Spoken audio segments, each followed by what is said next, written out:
Evening and welcome to the Monday, May 22nd, West Clermont Board of Education meeting. Mr. Romano, will you please call roll? Mrs. Delaney? Present. Mrs. Brinkman? Present. Mr. Chumley? Present. Mr. Patton? Present. And Mr. Rudy let us know that he will not be able to attend this evening. Perfect. We do have reason to go into executive session this evening before our regular meeting. I need a motion to go into executive session for the withdrawal for the purpose of considering the appointment, employment, dismissal, discipline, promotion, demotion, or compensation of a public employee. May I have a motion? So moved. Mr. Chumley, and a second? I'll second it. And Mr. Patton? Mr. Chumley? Yes. Mr. Patton? Yes. Mrs. Delaney? Yes. Mrs. Brinkman? Yes. 4 yes. We will be back at 7 o'clock for our regular scheduled meeting. Sorry. They don't have to move everything.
Welcome back. We are returning from executive session. Mr. Romano, can you please call us back from executive session? Mrs. Delaney, Present. Mrs. Brinkman, Present. Mr. Chumley. Present. Mr. Patton. Present. 4 present. Please join me for the Pledge of Allegiance.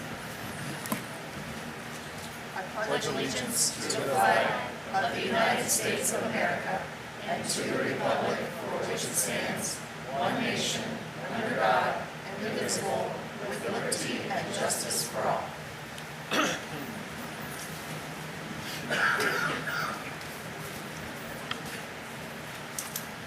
Okay, item 4.01 is a motion to adopt the agenda. May I have a motion? I'll make a motion. Mr. Patton, and a second? Second. Mr. Chumley? Any discussion? Mr. Romano? Mr. Patton, Yes. Mr. Chumley, Yes. Mrs. Delaney, Yes. Mrs. Brinkman. Yes. 4 yes. Recognition. Good evening. We're going to start tonight with our volunteers, so we're going to invite our principals to come up. And we're going to talk briefly about each of our volunteers of the year. As you know, we made a conscious effort to bring volunteers back into the buildings. We'll continue that effort next year. So we're going to have all the principals come forward, please, that have certificates. And they're going to go one by one. After we give the awards, and we'll be taking pictures outside, so please don't go away. Who wants to start? Amelia always goes first. That's right. That's right. Might as well. We start with A, right? So alphabetically. Today we are here to honor Carol Preston as our Volunteer of the Year. Carol volunteers in her daughter-in-law's classroom, Helena Airy, who is with us tonight. She's a first grade teacher. She volunteers twice a week in our classrooms, and she has done it for the past few years, since before COVID. She comes in and she progress monitors with our kids. She works on them with reading goals and set specific goals and spends 10 to 15 minutes each week with every kid. So she truly makes an impact in that way with our first grade kiddos, building relationships, and they truly had an emotional departure the other day when they found out it was her last day coming this year. So we truly appreciate Carol and all the time that she's given to Amelia.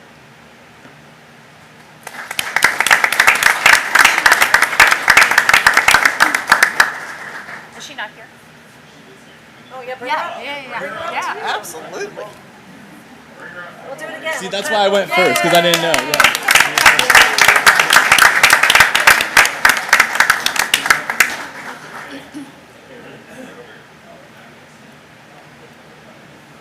Are you getting a picture now? Nope, outside. Okay. We need your recess voice up here because we are having a hard time hearing. All right. So Cleft Pike Elementary, our volunteer of the year is Miss Ariel Casey, and she's done a lot for our school. Being involved in PTO, running our book fairs for us. Every month we do a Student of the Month. You're on Fire program, and the PTO gives the kids books, and she keeps everything stocked for us. To running, helping out with Frosty Fest, and helping out and volunteering in our library.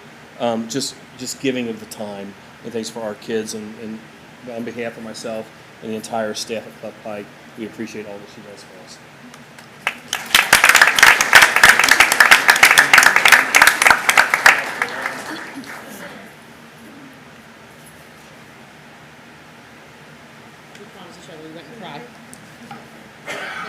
Good evening. It is with great joy and a privilege that I get to recognize Ms. Lindsay Brashear. She has been a committed cheerleader for WT since 2019.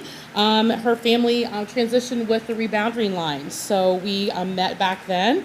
Some of the things that we think about and why she was nominated, she's created an online platform for our WT school community, and it's just really that one-stop shop for our school. She empowers her board more than I've ever seen in my 16 years as tenure as an administrator. Just really looks for their strengths and trusts them to go with it, and then has brought multitude of volunteers into our building.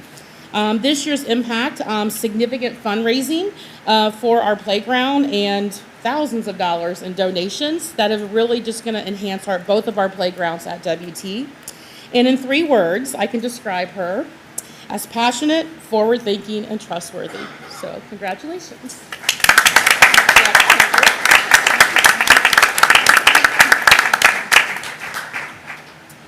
Good evening, Board of Education. This evening, we would like to recognize from the middle school, Mrs. Tanya Hinkle. It appears as though she's unable to make it this evening. We have a vibrant PTSO that we're very proud of, and to separate one of our PTSO members out to recognize them as Parent Volunteer of the Year is pretty special. So Tanya serves as our PTSO treasurer. This year, she got her money's worth, so to speak, because we had an awesome fundraiser and she meticulously worked through all of the processes and procedures for that.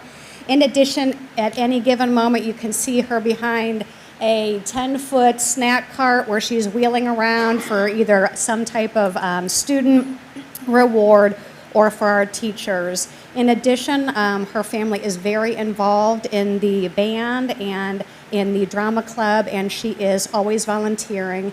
We see her all the way around. She's kind, generous, and very welcoming for anyone who needs her help at any time. So we'd like to recognize Tanya Hinkle this year.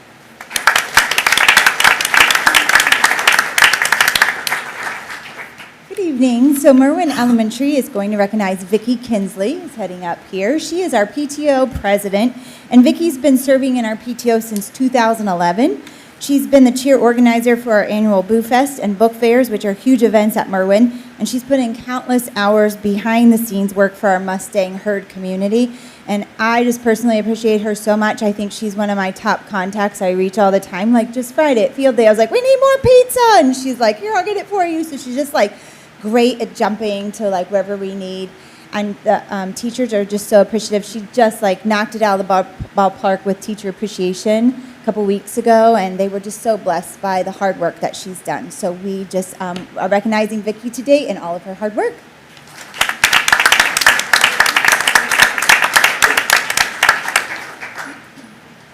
I am honored to get to recognize and celebrate Mrs. Amber Shabesta. Mrs. Shabesta has served our PTO as our PTO president for the last, I don't even know how many years, for the past 2 years, and in many executive board capacities over the past, I'd say, 13 years in the district. Mrs. Shabesta continues to serve with a strong sense of leadership, a strong sense of continuity, and continued to stay on as our Summerside president for our PTO, even though she doesn't even have a child at Summerside this year. Her youngest moved on to the middle school. But what she had done to foster incredible opportunities for our school was not yet done. She still needed to bring on additional leaders and continue to build capacity and tradition. And in her role as closing down the PTO at Brantner and opening up the Summerside PTO, she listened with intent, with genuine care, and a way to bring people truly together. And now 4 years later, as a Summerside Eagle, we can both say that you have done a whole lot that you should be proud of, and has fostered a lot of strong traditions at Summerside that will continue on thanks to your leadership and thanks to the work that she's done to foster additional next for our building. So just as a thank you, this is our way of honoring. I will say just a quick little piece. Amber makes shirts for us. And again, create a flair for Summerside. She just did our Teacher Appreciation Week, May the Force be with you. And in her real life, as she retired, she's going to have more time to make shirts, but we wanted to make sure that you had another shirt because you've certainly built a strong force at Summerside. So thank you very much for your time and energy.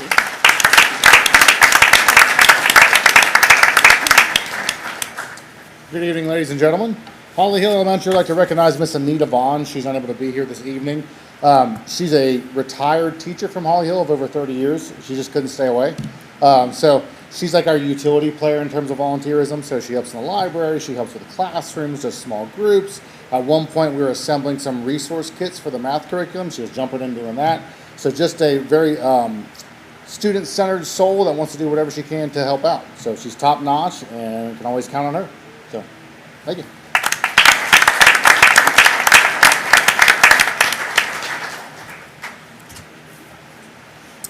West Clermont High School would like to recognize 2 volunteers from our athletic boosters. On behalf of Principal Greg Potabom, Athletic Director James Collins, and the entire high school community, we're honored to recognize your tireless dedication to the athletic boosters. They have awarded over $50,000 in scholarships to our graduating seniors over the last 2 years, and just last week they gave out $31,000 in scholarships for just this year. They staff concession stands for all events. They organize the craft show and the Howl at the Moon event each year. They sponsor countless events for all of our teams. They were instrumental in the Bring Back the Bell celebration and in purchasing the retractable flag for our gym. They are a valuable part of our high school community. You have gone above and beyond for our kids, and you truly are the team for our teams. So thank you so much.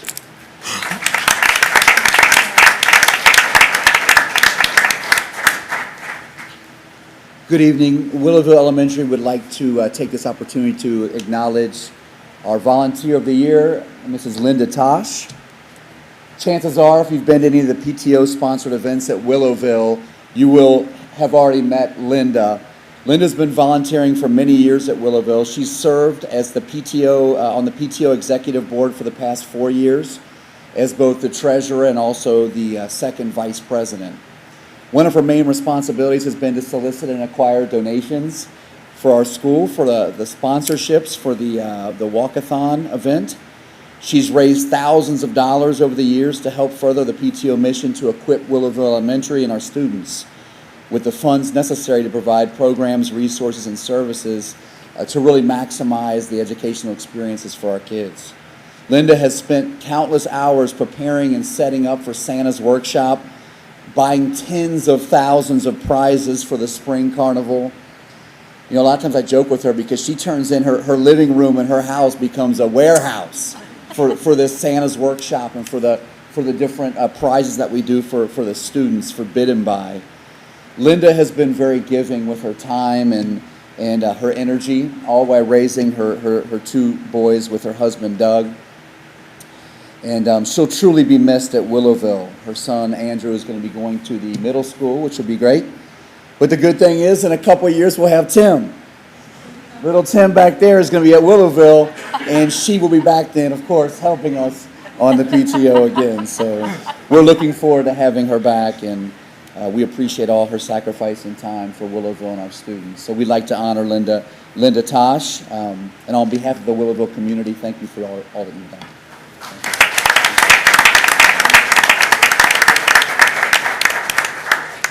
All right, let's give one more round of applause to all of our volunteers. Now, if you all will exit and go out we're going to do a group picture.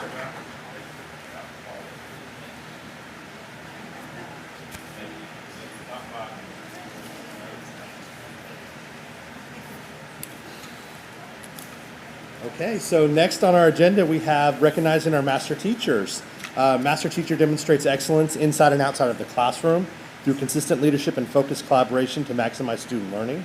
Master teacher strives for distinguished teaching and continued professional growth as specified in the Ohio Standards for Teaching Profession. So first I want to recognize our master teacher committee. Our committee chair is Kim Sears. Can you please stand up? Kim Sears is our master chair. Sue Hall is our admin rep, and I think she just went outside. Our teacher rep, Rena Ford, and our teacher rep, Barb Kenny, was on that team. So they work tirelessly to go through the folders and check to make sure that our teachers are striving for that excellence. So at this time, I'm going to announce our master teachers. When I announce your name, please come up and for an award, and you can stand over here. So we have 2 teachers who are initially achieving their master teacher designation. The first teacher is not here tonight. It's Tammy Marcotte. Principal Shane Short writes, Tammy Marcotte is a great example of what a master teacher represents, both in and out of the classroom. She has an infectious personality that drives her classroom, inspires her students, and involves her parents. She has worked hard to make data-informed decisions each and every day that benefit her students and grow our youngest tigers into successful lifelong careers. So congratulations, Tammy. She is not here. Our next teacher who initially achieved their master teacher designation is Tanya Swami from WT. Principal Sue Littman Hall writes, Mrs. Swami can be described in 3 words: compassionate, devoted, and resourceful. She goes above and beyond for her students, families, and colleagues to be able to support success each and every day. Her impact goes beyond the classroom and into our community to build capacity in our families for stronger connections to the school and enhance the academics and social well-being of our students. It is evident that Mrs. Swami is a master teacher with her professional practice, reflection, and service to others. So thank you. The next 5 that I'm going to read are teachers who have successfully renewed their master teacher designation. So our first is Kim Sears of Willowville, kindergarten teacher. Principal Kevin Jones writes, Kim Sears is a fundamental member of Willowville. She takes great ownership of all she does and is always willing to help anyone and with anything. Throughout the years at Willowville, she has touched hundreds of kids' lives. In addition to teaching, she also is a member of our instructional leadership team, is the yearbook advisor, and leads our students to participating in the Flying Pig. Great job, Kim. We're going to keep it rolling with Willowville. So next we have Sue Crane, our 5th grade teacher from Willowville. Principal Kevin Jones writes, Sue loves her job. She lives and breathes math, and she gives up her time before school each and every day to work with students. In fact, she has students that are willing, she will work with them at any time, including the late after the school day ends. During her time at Willowville, Sue has achieved excellent student outcomes. Great job. All right, next we have Alicia Walls, 5th grade at Clough Elementary. Principal Kevin Thacker writes, Mrs. Walls demonstrates what it means to be a lifelong learner. She continually strives to improve her instruction for the benefit of children. She will volunteer and step up when the need arises. She's a role model for others. So congratulations, Alicia. Next on our list, we have from West Clermont Middle School, Kelly Taylor, 6th grade ELA. Associate Principal Jessica West writes, Kelly Taylor is a dedicated ELA teacher who demonstrates every day her commitment to students and their literacy development.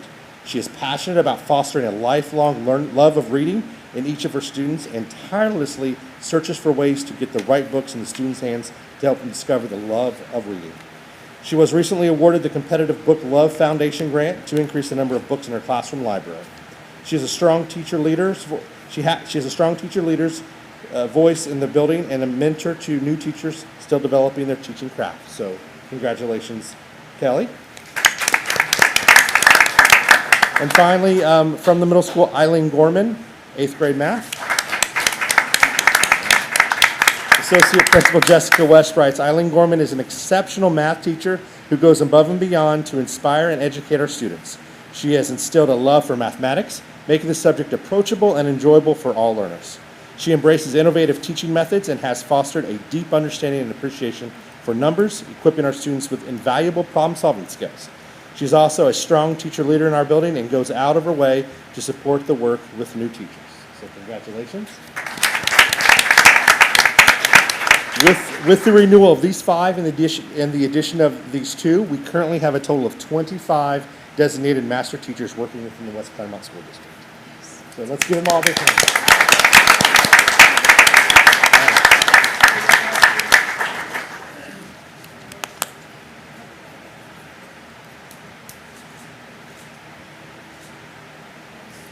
Thank you.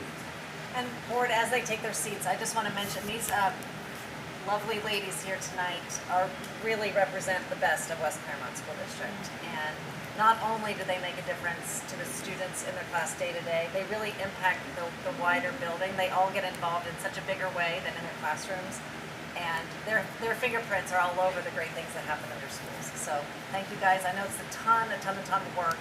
And it really says a lot about your character and your work ethic. So thank you so much.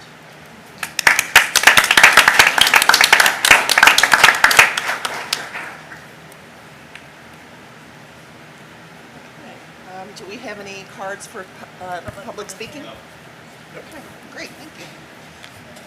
Item 7, consent agenda.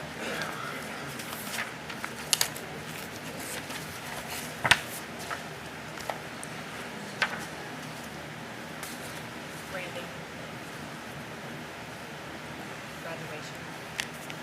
Graduation.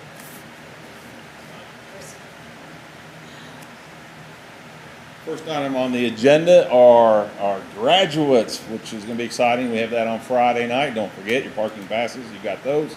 We're here to present the names of those students that will be in the class of 2023.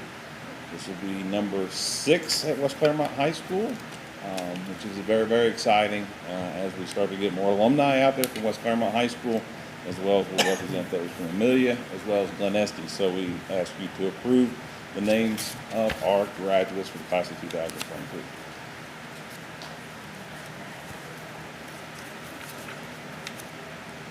Good evening. Tonight we are seeking approval for an overnight field trip for West Clermont High School basketball team to attend a team camp at Capital University. It is the costs associated with the trip are for registration. They include food that is included as part of the camp. So we're seeking approval for that trip. Thank you.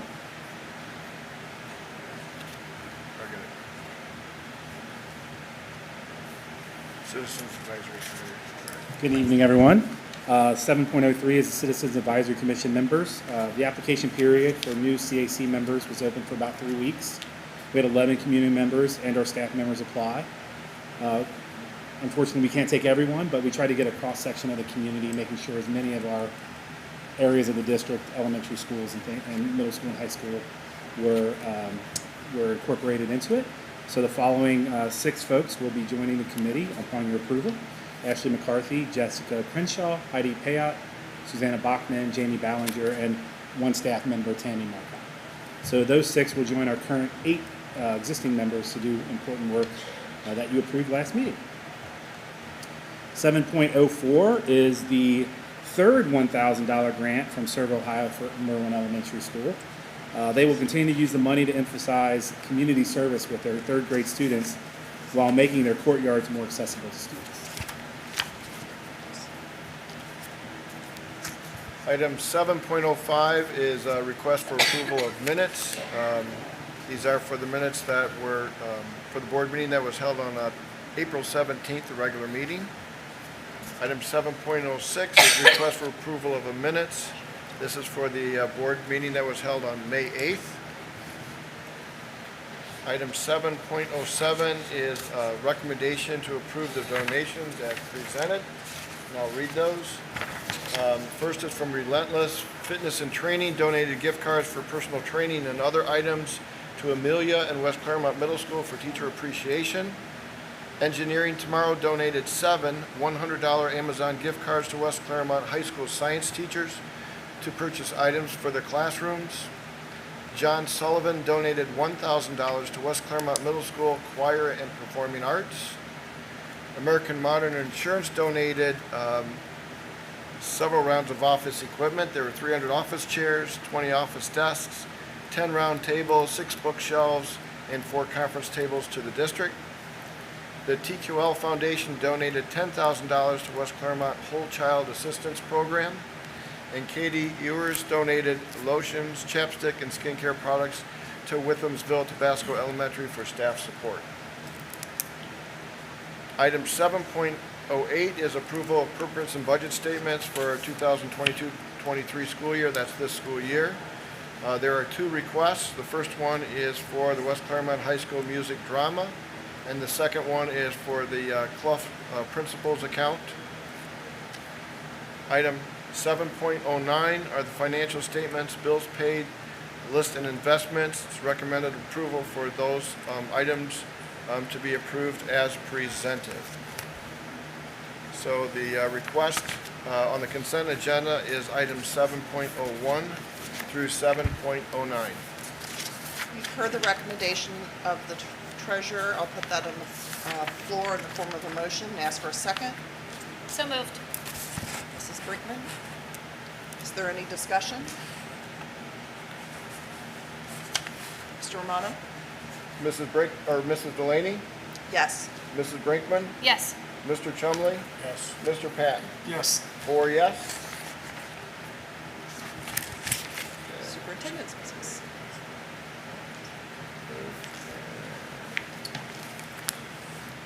Good evening. In front of you is the personnel agenda for May 22nd, 2023.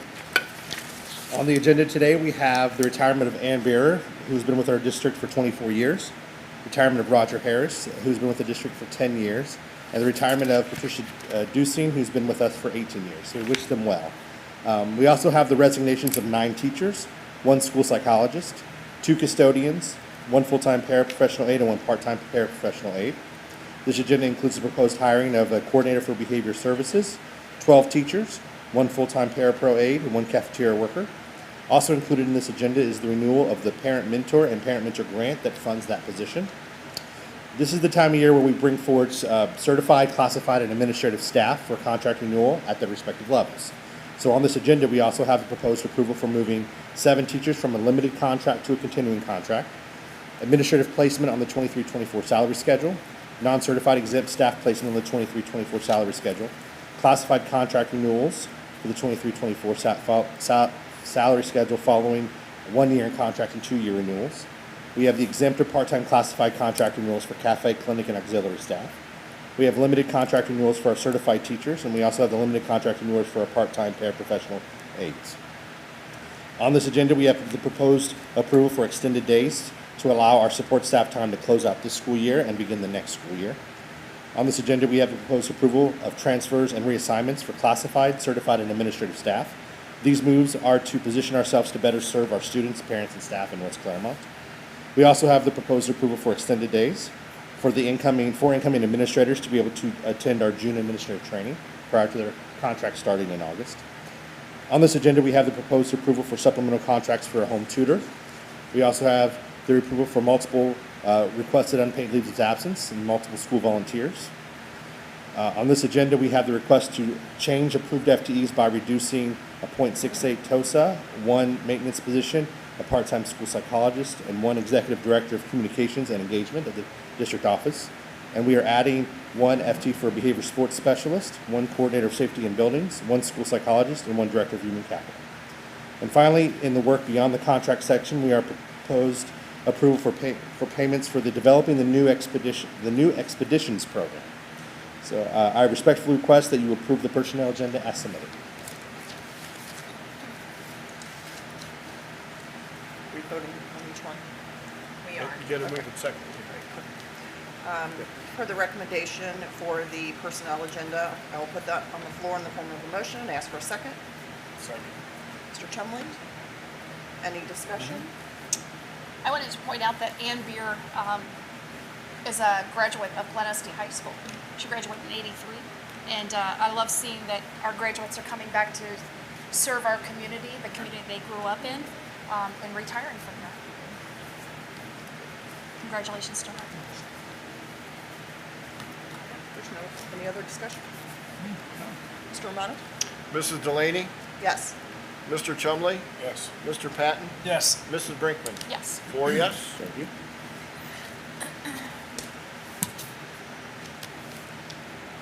Policy. What do you want to do, staffing presentation or policy?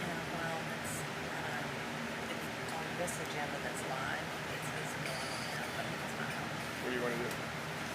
I'd like to have him sit down and go and do the policy. Okay. Let's Do do the that. policy 8.02. You take it, you just take policy. We're gonna do policy. Yeah, because we got to change. Yep. We'll do policy and sex versus study. Megan, see. Hello again. This is going to be two parts of this. First, there's a policy update of 8510, which each year we're expected to update our Board of Education on 8510, which is wellness. So as we've heard throughout the year, through our different presentations, there are many things taking place around the areas of wellness. Some of those areas include consistent physical education at the elementary level with the addition of the specials over the last few years. So they get it about once a week. Obviously recess K to 6. We have water filling stations in all of our buildings. Consistent encouragement of healthy food choices by our child nutrition team, including if you go to many of our schools, even our kindergartners are having self-serve fresh vegetables and fresh fruits. Our whole child network, the wellness champions that Mr. Romano is leading. And then finally, Mr. Romano, Mrs. McLeese, Mrs. Grippa, and myself already met earlier in May to plan for next year's wellness activities. So. Then finally, this is the first reading of policy. There are 22 revisions for this round. Some include title changes, college credit plus, graduation requirements. This is the first year that all of the grade levels have the same graduation requirements as it was over the past few years, kind of complex.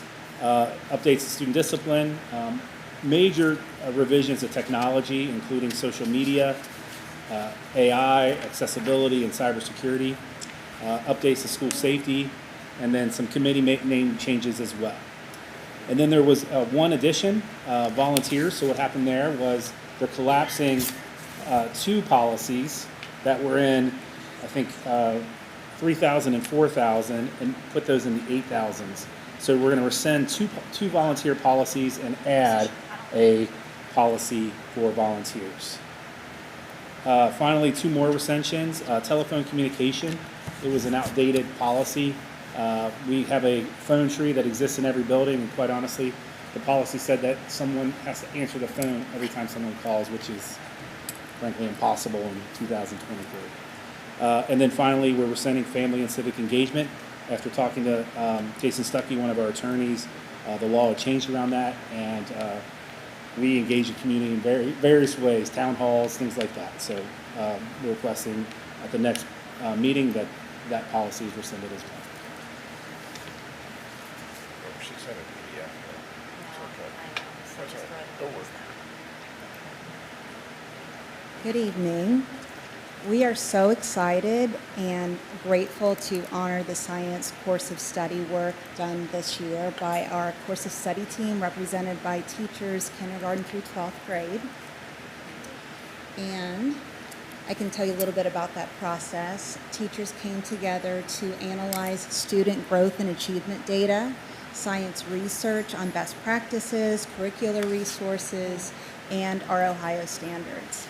Coming together, we created a vision statement to really reflect our portrait of a graduate outcomes. And what that really is hands-on inquiry-based science instruction that's meaningful, that's relevant. Through this course of study process, as I mentioned, we have our portrait of a graduate that served as our guiding star for this work. We then established a philosophy that really spells out what we're committed to: high quality teaching and learning practices, access and equity, a powerful curriculum, guiding principles of science, durable skills aligned to our portrait of a graduate, appropriate tools and technology, meaningful and aligned assessment, and a culture of professionalism. This visual outlines our process over the course of the year. So again, we've analyzed data, we've created a vision, a philosophy statement that led us to creating course outlines, which really unpack what a learner will learn over the course of the school year, and then looking at resources that would be aligned to meet those student learning needs. And here we are today. So for elementary, we are proposing two resources, Gizmos and Ohio Science Weekly. Both are flexible resources. They are Ohio Standards Learning aligned. The Ohio Science Weekly is written with the student living in Ohio, so the context is the world around them. And Gizmos is a digital interactive lab, which simulates opportunities beyond hands-on opportunities that are created each lab session. So that being said, we have members of our elementary science course of study team to really talk about how the philosophy and the vision live in the classroom in the hearts and minds of students. So, elementary team.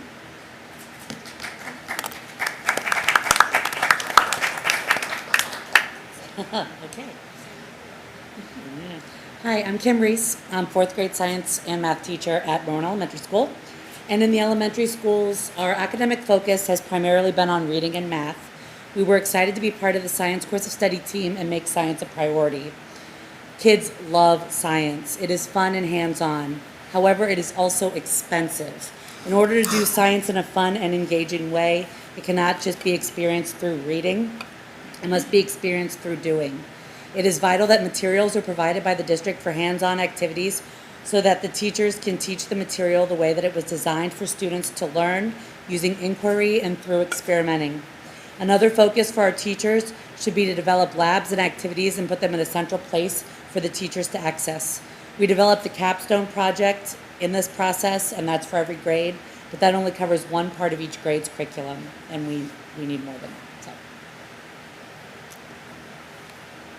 I'm Beth Testa. I'm science and math. Science is my passion and has been for years. Past few years, it's been a little difficult because the kids have been coming to fifth grade science without a real understanding of science. And part of it is because for the past few years, our lower grades have not had a textbook to teach from or materials, and a lot of people are afraid of science because they're afraid they're going to tell kids the wrong thing or the experiment's not going to work the way it's supposed to work. And you know what? That's okay, but adults don't like to fail in front of children. So I was really excited to be part of this because we not only set things at fifth grade level where the students are first introduced to a state test in science, but the lower grades have the steps that are going to lead up to it. So the kids are going to be more prepared, and it's very exciting. The capstone or cornerstone for fifth grade is the solar cooker. And for years, we have just told them, okay, here are your materials. This is how you build it. This is how you do it.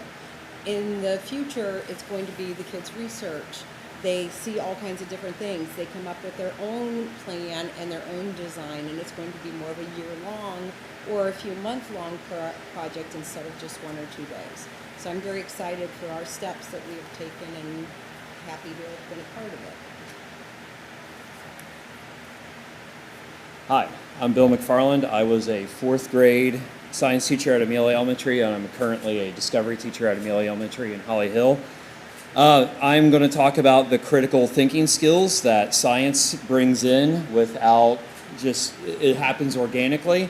So we talked about our capstone projects. There's some pictures from our discovery capstone projects, 5th grade, 3rd grade, and 4th grade, with our garden technology take apart and cardboard arcade. As a 4th grade science teacher, I noticed how easily I could, it was almost as if it was like the Trojan horse of like I shouldn't say foaling, but getting them to do math and reading and writing without realizing that they were doing that until after the lesson. I'm like, do you realize that we just did a math lesson because of applying the math concepts that we were learning? It just happens so organically within the structure of a science lesson, where they are working on mathematical practices like making sense of problems and persevering in solving them. It's not going to go together well the first time, so you have to keep working on that. Reasoning with each other abstractly, modeling their math depending on the lesson, if you're measuring the distance, if you're measuring the force or the temperature or the heat, or just even in the language arts, actively listening and communicating with each other during the design process, working on interpersonal skills, having a constructive debate if they're coming at different conclusions and listening to each other, and then writing out their plan and then beforehand, and then sharing that afterwards. So in one content area of science, we can hit everything at once. And and I feel like it's the one subject area where that can happen organically and with very little planning, because they just start using these concepts on their own without saying like, hey everybody, we're doing decimals, do decimals. They just happen, right, while they're working through that.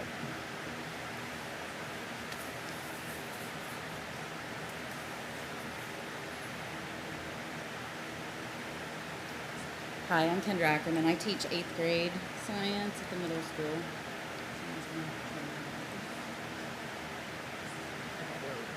So I'm really excited about the foundation that's going to be built in the elementary school, because the stronger foundation that we have in science makes my job a lot easier in 8th grade before sending them to the high school. Some of the resources that we really looked at was the gizmos, just like the elementary is going to propose to adopt as well. We've been using gizmos for several years, and it's really aligned to our state tests and how the students are assessed through the OST. And then the Brain Pop Science has really been just really essential in our English language learners and our students that have challenging, because science is hard. And so this kind of makes it a little bit easier for some of those reluctant readers, because all students can do science. It's just sometimes the vocabulary and sometimes the reading is just a lot for them. We're really excited about the CK12 because it's a free resource, but we're going to hopefully be able to work together to create some flex books that are going to be more customized to our school and our scope and sequence that aligns to the Ohio State standards. And then, so another thing that we've really focused on, I know in the middle school is, well, actually in all the grades, is having community resources partnering with us. And so I partnered with the Ohio River Project and brought mussels to my classroom, and we learned about mussel reproduction. And then, of course, just continuing with all of the different experiments, because science is fun, and so the kids really like and are engaged, and you can have those high expectations. We also brought a lot of community resources in for the Geo Fair. We had probably over 600 family members, students participate in this event where the students get to showcase what they've learned about geology. I'm Tricia Moore. I teach 7th grade science, and I just thought I would talk about some of the resources that we use in the classroom. I have 3 different types of popcorn over there. We have microwave popcorn, we have the Jiffy Pop, and we have the air popper. We used it to show the kids how conduction, convection, and radiation work. Not only did it catch their attention because it made noise, but they also got to eat it afterwards. And you can connect that by, and I put a link on the slide, to the CK12 article where they can use the reading and apply it to what they have just learned in the classroom using CK12. The Brain Pop Science starts out with some kind of phenomenon to get their interest piqued, to let them see what's going on. For example, comparing why we use helium instead of hydrogen in balloons that we use at parties, or why the speaker has movement, or looking at the moon phases at night. And then it goes into videos and simulations that maybe you couldn't do in the classroom, with reading texts, with graphs, and checkpoints so you can check in to see where the kids are. But that allows you the opportunity to get the basis, to get that background, so that they can then go on and use some of the hands-on stuff. As you can see, my students made moon phases out of Oreos. And we use the sound tube and the slinkies to make waves. We used all of those things after learning the basis so we can have the information and to be able to communicate with it. The other example that I brought, and I don't know if you want to pass them down, my students took the parts of the atmosphere and they created apartment buildings that mimicked parts of the atmosphere. So I don't know if you'd like to see them. Oh, wow. Okay, I'll take some up. But that's just how we apply some of these techniques and use them within the classroom. Yeah, that's good. Thanks. Uh-oh, who else wanted? And high school's always last. Hi, I'm Stacy Knuckle. I'm new to West Clermont this year, but I'm teaching 9th grade physical science. So at the high school, we offer a lot of different electives, so that was one thing that made course of study a little bit more challenging, I think, for us, is that not only do we have the 4 grade levels, but at each grade level, we offer a lot of different choices for students to select from. So as far as content materials that we already are using at the high school, we're using Holt Physical Science, which we've had for a while. We're using the CK12 that the middle school is also starting to use with their students for our biology courses. And then we use Pearson Education for most of our upper level electives. We're pretty happy with those. Those are all aligned to state standards. We've developed a lot of teacher-created resources to go with those. And our science course of study gave us the opportunity to really organize those and to make those accessible for all of our teacher teams, so that no matter which person is teaching that course in a given year or which student has which teacher. We all have access to all of the available materials. So we chose to really focus our attention this year on our hands-on materials and updating some of our laboratory supplies. And then we're also going to be offering a new course for the 2023-2024 school year called Field Biology. So this is going to replace our AP Environmental Science course, and students will have the opportunity to actually internship with a local business or volunteer organization out in the field doing environmental research and study. So that's going to require quite a few resources. We're hoping to add like a growing plot, some indoor aquariums for aquaponics, and some things like that for those kids to really delve into all the environmental things that are available. They're going to be out in the creeks doing water sample testing and a lot of different hands-on experiences. So the other two resources that we're looking at, we've used Gizmos for a while, and continuing that at the high school aligns our program from grades 5 to 12. So students will be using that same platform all the way through every building at West Clermont High School. And it'll get them familiar with how those labs are run, and also they're really similar to our EOC tests and also our middle school test as well, so preparing those students for those state tests. And then one resource that kind of came about in our study this year was Engineering Tomorrow. And so this is actually brand new. I'm speaking today because my team piloted this program the last week. So Engineering Tomorrow is a company run by NASA engineers. They just opened a branch in the Midwest this year, so all of their programs are free for now. So they provide kits for individual students to complete various labs. They've got about 25 labs that you can choose from. So my students completed an electric vehicles lab starting last Monday. We actually concluded today. So involved in this lab, they sent us a 30-minute introduction video filmed by a NASA engineer who actually worked on an electric vehicle that was sent to Mars. So they heard from him to kind of introduce the lab, and then they were sent little kits that looked like this with toilet paper rolls and popsicle sticks, and they were told to build a solar-charged, battery-powered car without a whole lot of other instruction. But I've brought 3 examples up there that I put on the front table of cars that students completed this week. Midway through the engineering design process, they were given the chance to Zoom with students at Purdue, MIT, Mount Notre Dame, and SUNY for some help and some feedback on their designs and their test building. And then today we met with 2 NASA engineers and 1 sound engineer from New York City who works in music production on our final builds and what went well and what could be improved and what maybe students had questions about still or failures that they persevered through.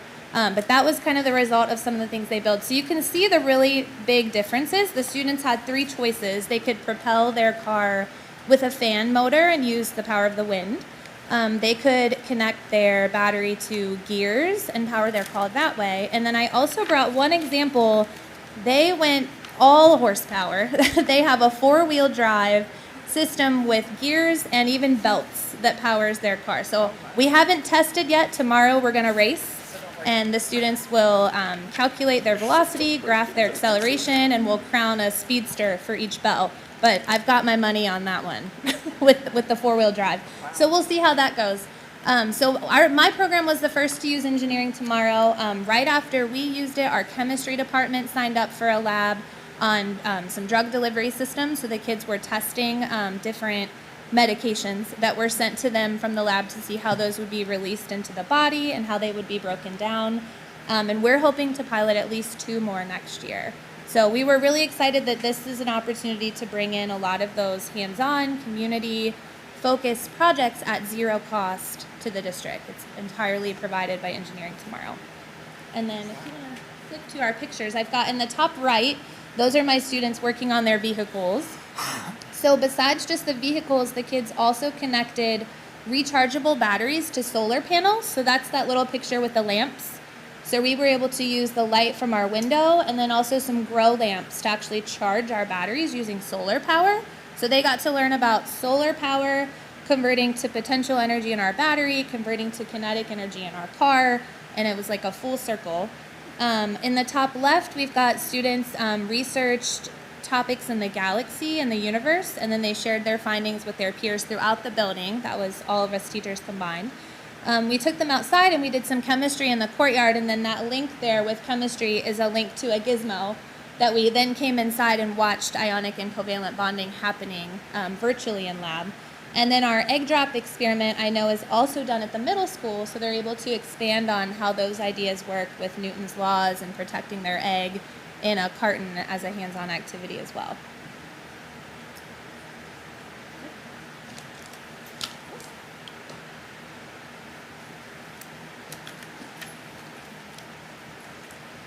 Well, I'll bring us to a quick close. There's not much you need to hear from me after you hear from our incredible science teachers who've truly worked so hard and so diligently together to make science aligned while it comes together in all of our classrooms. So the last thing I'll say are two things. One, a huge thank you to all of our teachers. I think we all can recognize the power of science. I mean, modern medicine, modern technology, science changes the world and improves lives. And they're improving the lives of students every day. Through this work and our future as well as they invest in our kids. So the last few points I wanted to make, one, the hard work of implementation starts. And so we're really excited to really hit the ground running with all of our science teachers.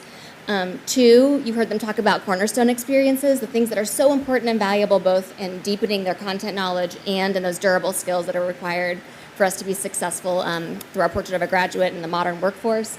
That's where those two things collide, and it's just such a beauty to think wow, there's certain experiences that every kid going through West Clermont will have, and they'll be able to talk, remember when we did this in 5th grade? Remember when we did this in biology?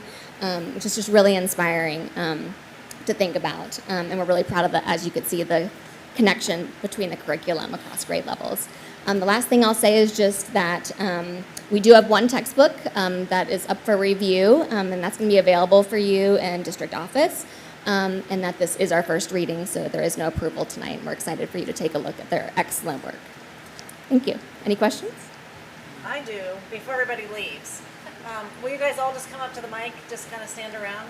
I'll just hit you with a few things. I'll be kind.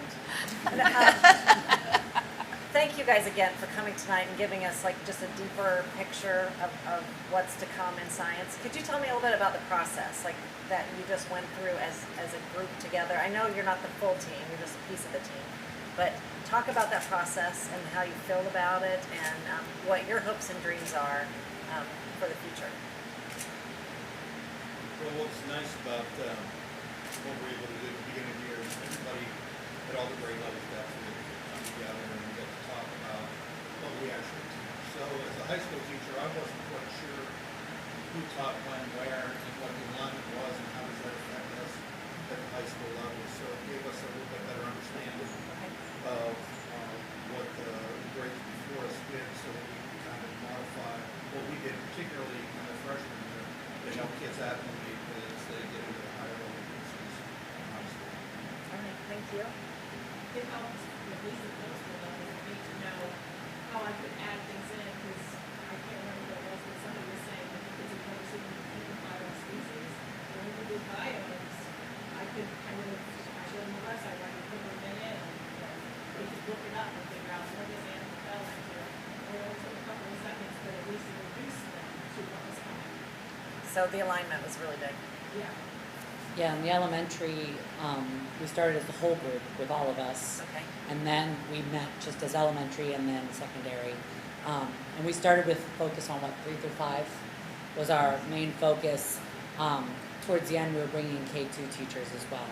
So that's really exciting because, a lot of times it feels like we're the introduction, but if we don't get, those little guys getting excited about science, it won't help us when we're in 5th grade and testing it. Yeah, it was interesting because I said at the very beginning we set our tables and it wasn't just all 5th grade, all it was, we have high school, middle school, everybody together, but when we worked on the vision statement and the mission, we all were saying the same things, which was neat. I mean, because you think, oh, maybe they're high school, we're just so elementary, but we all had that science passion.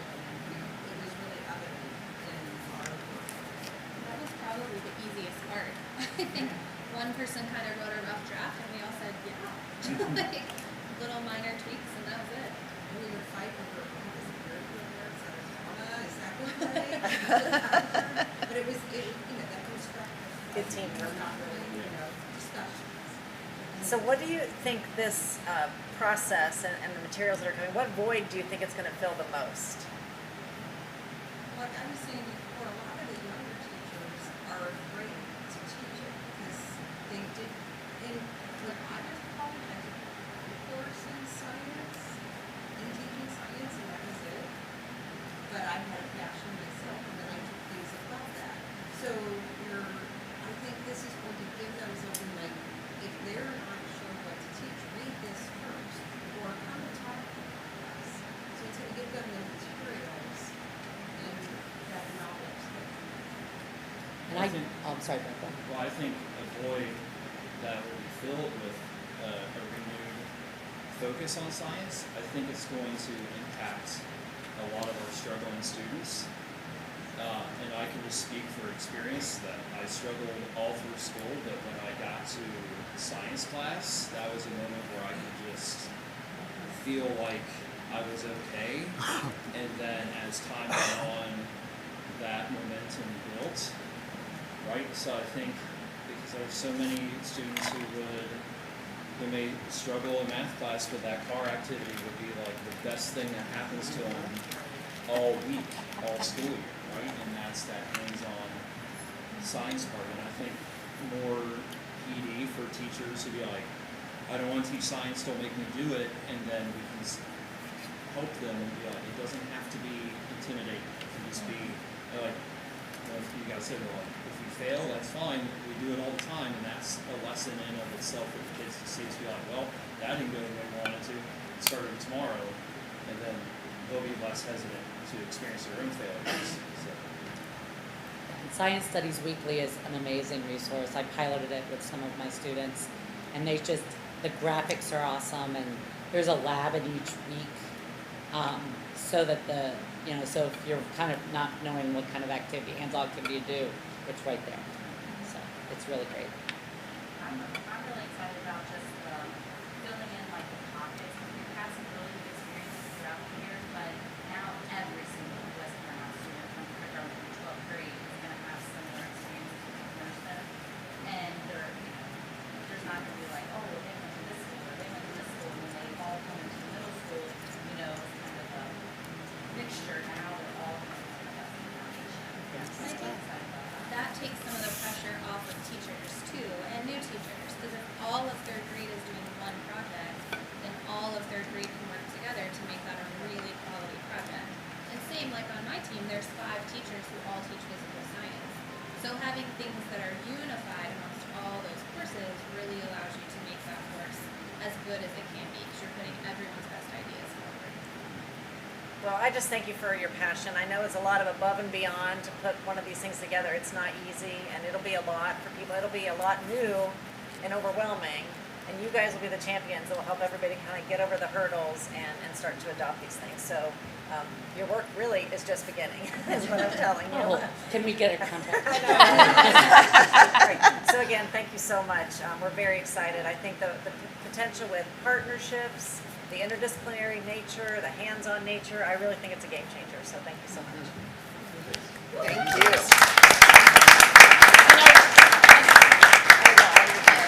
My car so they can race tomorrow. Yeah, really. We don't want that. Can't blame us. Okay, the apartment thing, that is We'll bring it genius. back next month to be able to vote on it for the final adoption. And we got out of order a little bit because I wanted to do Dr. Foltz next with the enrollment and staffing, and then we'll move to facilities.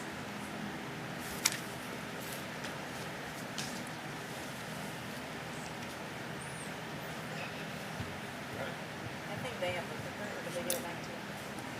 Oh, she has it. I thought Mr. Romano was collecting fidget toys up there for a little bit. Okay. Well, thank you for letting me come to speak tonight. I'm going to talk about enrollment and staffing update. We do this in the fall and we do this in the spring. So first I wanted to go back and visit a table that we used in the fall. Last fall on the right, I presented the table that demonstrates our actual enrollment trends. We do that on September 15th of every school year. And so we received an update this year in February. And so you'll see on the right side there, the update, we go from the updated predicted enrollment for the 23-24 school year is 84.25, and that's slightly up from where we started this school year.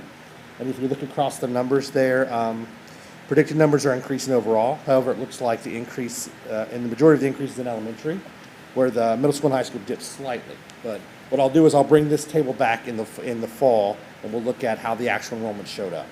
One of the things that I wanted to point out on this slide, and as we're going forward, is you'll see that years ago we initially showed a higher level of enrollment in the 22-23 school year, and a part of that was because we had our open enrollment numbers in there. Unfortunately, due to space concerns, we had to significantly limit our number of open enrollments for this school year that we allowed in the fall. So that decreased the predictive number, and we had our organization, Decision Insight, take that predictive piece out of the model. So our numbers are a little lower. But we wanted to go ahead and see what are other factors that are maybe causing those numbers to be lower than anticipated. So we looked at what numbers impacted enrollment. So besides 757 students literally moving out of the area, we wanted to look at those kids that still live within the West Clermont boundaries, but opted for another educational pathway other than West Clermont. So we found that 110 attended virtual schools, 55 attended private schools. Now these are the numbers that were with us last year. So this year they opted out for the 22-23 school year. So 55 went to private schools, 28 went to a community or charter school, 46 of those were homeschooled, and then 27 open enrolled to other districts who still live in us. And so what we're continuously doing is looking at the why and how can we be attracted to bring those students back, many of those students back as we can, because we offer a good educational program. We want everyone that lives in our district to be a part of our West Clermont community. But we'll continue to explore that as we go on. This is think about it as a 30,000 foot view. There's a lot of data on this slide, but it's up here. This is our 5-year forecast. And so what I really wanted to do with this slide is just, if you look across, you only see a few pockets of red, and that's where we're losing students each year. Ultimately, we're anticipated over the next 5 years to grow 831 students from now until the 27-28 school year.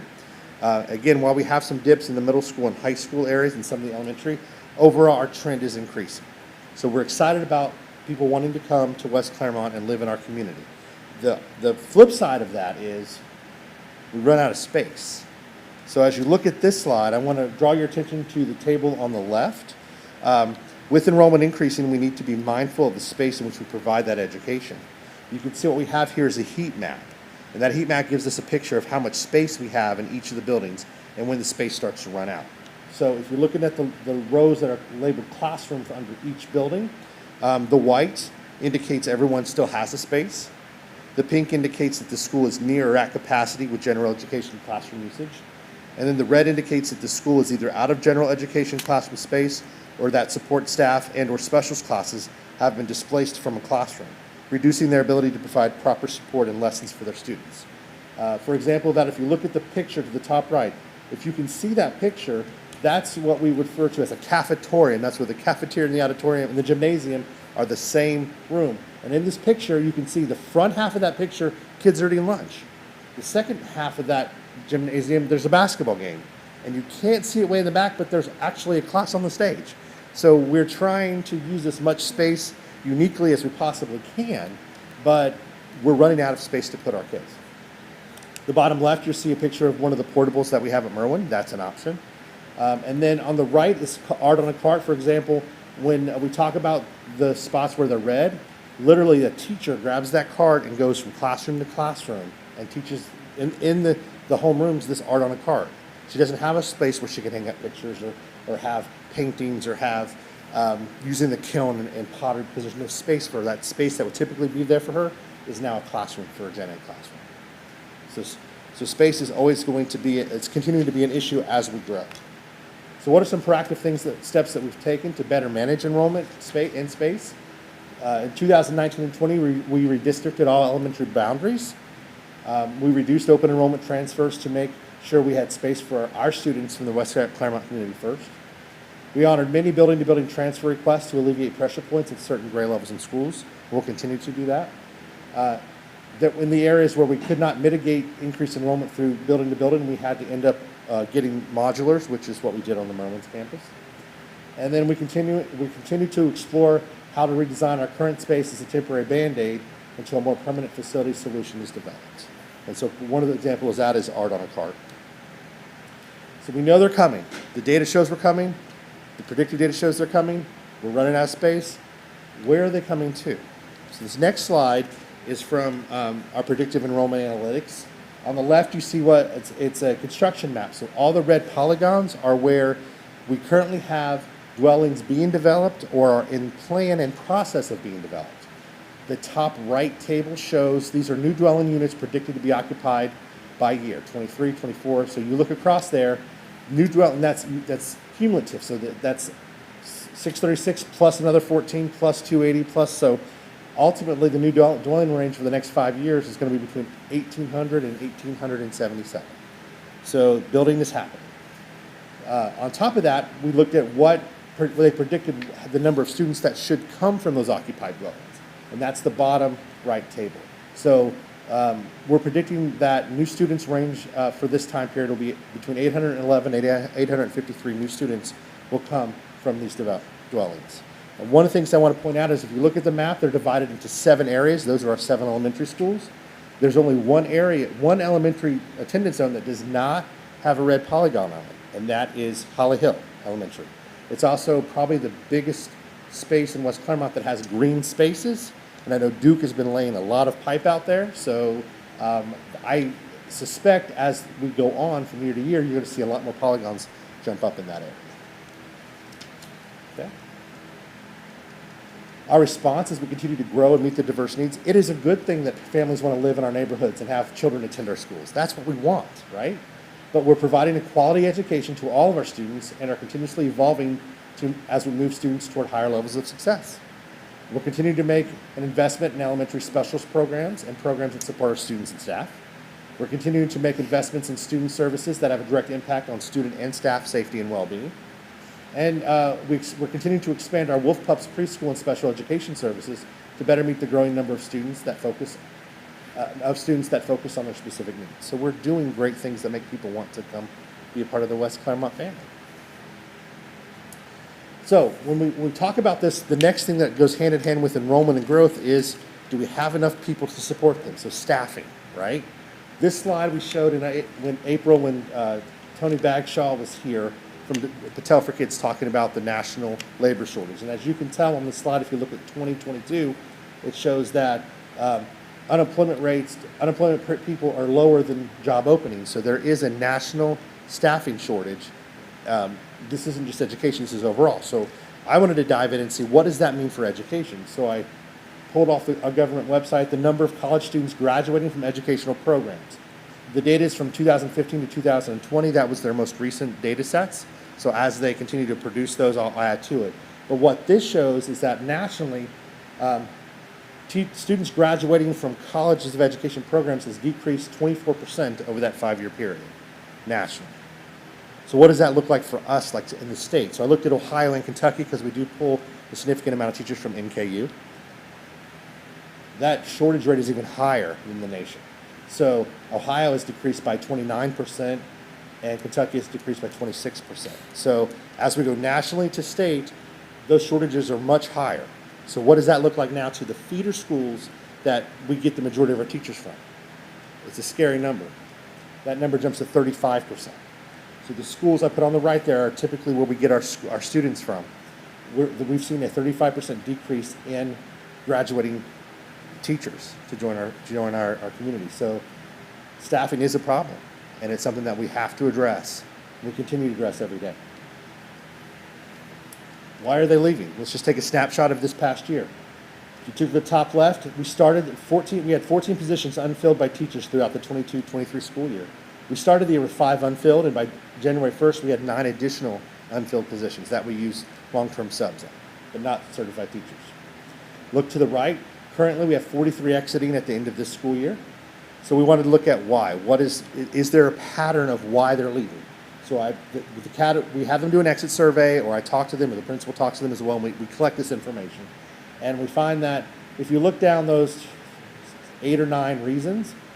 It's kind of parceled out pretty well. Retirement, and not a good fit are our highest.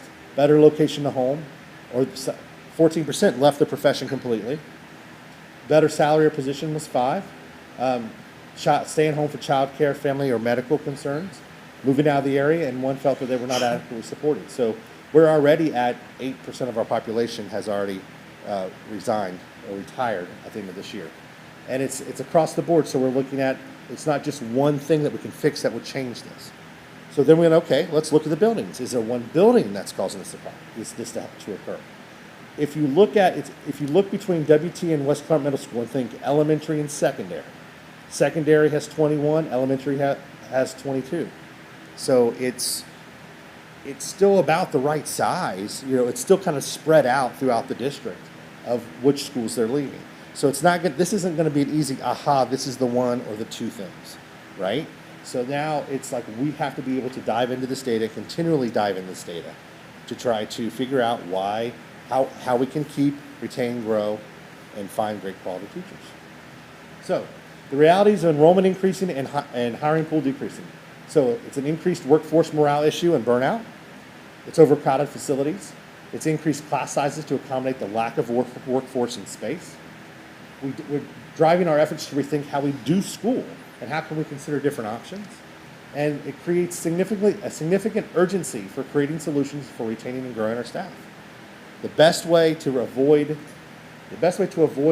the exit is to keep our staff. That starts with first, how do we keep the staff that we have, right?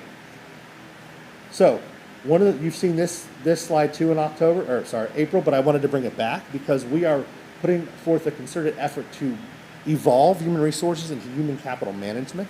That's the circle kind of shows each dimension of the human capital management system. I would want to start with the bottom, keep.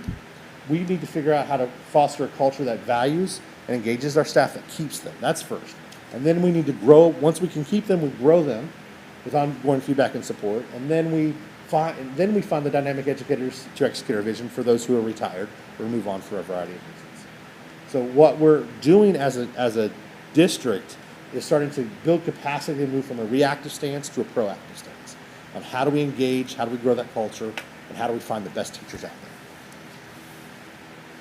So commonly high-value themes connected to a culture and engagement. So I dove into, we collect a lot of information on surveys and conferences and meetings. So I looked at the Q12 survey, the thought exchanges, the focus groups, the REACT conversations, our first-year teacher meetings, and our town halls. And I looked for those common phrases or common themes across all these surveys to go, what are we doing well, what do we need to focus on? And so I put them up here tonight.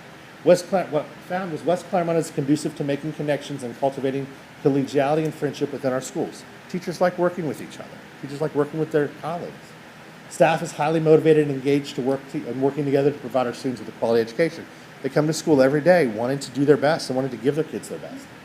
The importance of feeling valued and listened to, taking a genuine interest in staff ideas is important. I like this stand. Having positive relationships, staff to staff and staff to student, fosters a positive learning environment. These are great things from our teaching staff. Safety and well-being are priorities. And then, so one of the questions in the focus group was describe some words that, list some words that describe working in West Clermont. So I want to put these on there because they kind of hit me, it hit my heart. Like, we heard fair, we heard friendly, we heard collaborative, we heard communicative, hardworking, and we're putting kids first. And these are words that our teachers are using to describe what it's like to work in West Clermont. So we're doing some exciting things, and we're continuing to constantly progress monitor the data and build action plans to the feedback that we get, because if we can't continue to engage and grow a culture, we're going to continue to lose teachers. Okay? So considerations for the Board of Education. Until a master plan is developed and executed, these are the types of considerations for the Board of Education. This is not all-inclusive list, but are we going to look at redistricting? You know, as this enrollment grows in certain pockets, do we look at changing that? Do we look at renting space? Do we take preschool out of the 2 buildings we have and find a spot over here for them? Or do we look at reconfiguring our building structure? And then, or do we look at things like modulars, bringing in these portable classrooms and putting them on the buildings? And like I said, this isn't all-inclusive, and these are things that we need to think about as we watch this enrollment trend continue to increase, and we see that our space is very limited in where we can put kids. Any questions?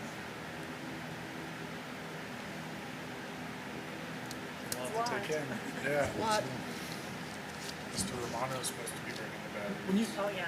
When you talk about redistricting, are you talking about like our elementaries? Like if we have to, like, Move We boundaries. could, Move when the we boundaries. first looked at this, when we were looking at the modulars for Merwin, we were seeing that attendance boundary changes really weren't going to be a long-term solution. We might have to, we could maybe shift one year and then it would cause a problem over here, so we might have to shift back. Like it wasn't a longer-term solution like the last time we did it. gotcha. The last time we did it 5 years ago, or I guess it was 6 years ago now, no, 5, had to be 5. We knew it was going to last us till about 2024, until where we'd have to start looking at things again. So even then, we knew it wasn't going to last forever. The part where I think we could have some advantages, there might be some carve-outs. So not like major shifts, but there might be carve-outs where we can look at attendance boundaries that make sense to offset some pressure points. So I think we have to look at all of it. But the first time we looked at just kind of shifting everybody, we'd be jerking people around, moving here a year or two and then coming back or having to do something else. So it just doesn't make sense if it's going to be very disruptive for year over year. Okay. When we last looked at the attendance boundaries, one of the things that we did look at was possibly shifting 5th grade to the middle school campus. We've got all of that extra parking space, we've got those extra fields and such that we're not using because it was intended to be a high school campus. We aborted the idea back probably 5 or 6 years ago. Maybe it's time to look at that again. Yeah, and that could be something, as part of our facilities work, we're going to be doing a lot around facilities. You're going to hear, Chuck is going to talk about it a little bit tonight. We're going to talk more about it in June, a deeper dive. And the town halls that we are scheduling for the fall will all be around facilities, so that we can do just that, is imagine like, okay, what would happen if we pulled out 5th grade? Where could they attend? What makes sense? What needs to be built? What needs to be shifted? And kind of look at the whole thing, not piecemeal it, but a whole picture that will get us through 2030, that we could start incrementally making happen. Sustainable. Just to Yes. clarify, because you were looking that way and with all Sorry. the fans going on, Sorry. I couldn't I know, fully it's hear very what you hard were to hear. saying. No, we talked Did about you say possibly the 5th grade? possibly building another building on the middle school campus designated for 5th grade. Pull them out of the elementary buildings to free up classroom space. But then you're already attaching something that's already in not the best shape to begin with. Well, so- it might not be able to be that building, but, Yeah. in terms of a master plan, like, think about what is, what could be, what the possibilities are. So one of the things I just think out loud is this would be a great opportunity to get community input, because I will tell you a lot of the community that I hear in different schools is they don't like the idea of putting their 5th grade in the middle school with 6th, 7th, and 8th. Matter of fact, they don't even like 6th grade being in with 7th and 8th. So it could give us an opportunity to consider, a 5th, 6th, something that's developmentally Yes. appropriate Yes. for that age Yeah. group. And then a 7, 8. So it's almost like another stepping possibility. stone before you get them, because what is it? You're a little fish in a big pond, and then you become the big fish in the little pond. Or Yeah. little fish Something back when along you one of move. those Yeah. things. So Yeah, and we just want to look at all the options from a configuration standpoint, look at the costs, and then see what makes the most long-term, most sustainable, successful plan that we can create for a district. And I was going to say something else about Chuck. Oh, Chuck will share more about facilities, because what's happening really is we've got pressure points with preschool. We have pressure points with expanding our special education, continuum of services, and then you've got the growth that David was talking about tonight. And although it's a little bit less than what we had been predicting a year ago, it's still up in that 800 plus range. So it's not like we can just sit here and like watch it happen. We have to do something. So thank you, David. I appreciate it. Thank you. thank you, David. All right, so Chuck will come up before Dan talks about the finances to show capacity and the condition of the buildings that we are keeping our eye on. Good evening. Hello. I'm here to talk to you tonight about building usage and conditions, although I'll be back in June with a much more detailed report with costs, long-term costs.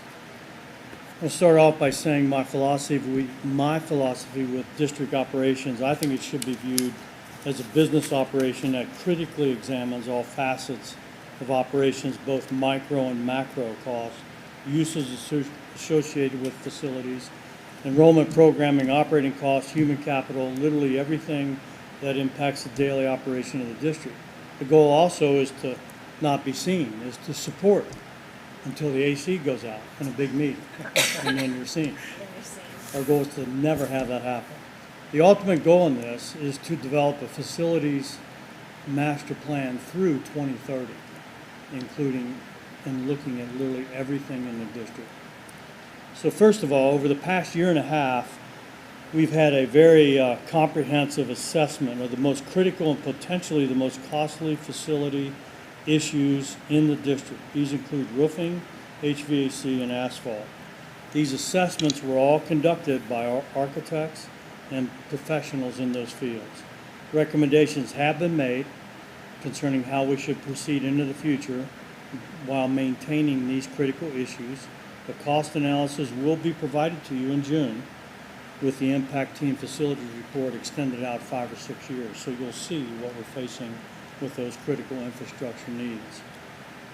It's critical in our next phase to dive deeper with a more micro lens assessing interior and exterior spaces and how they are impacted by educational programming, wraparound services, health partners like the HealthPlex Health Source, administrative needs, safety specials, encore, electives, furniture, equity and inequities, technology, and others. These assessments will also be conducted over the next few years by architects and professionals again in those areas.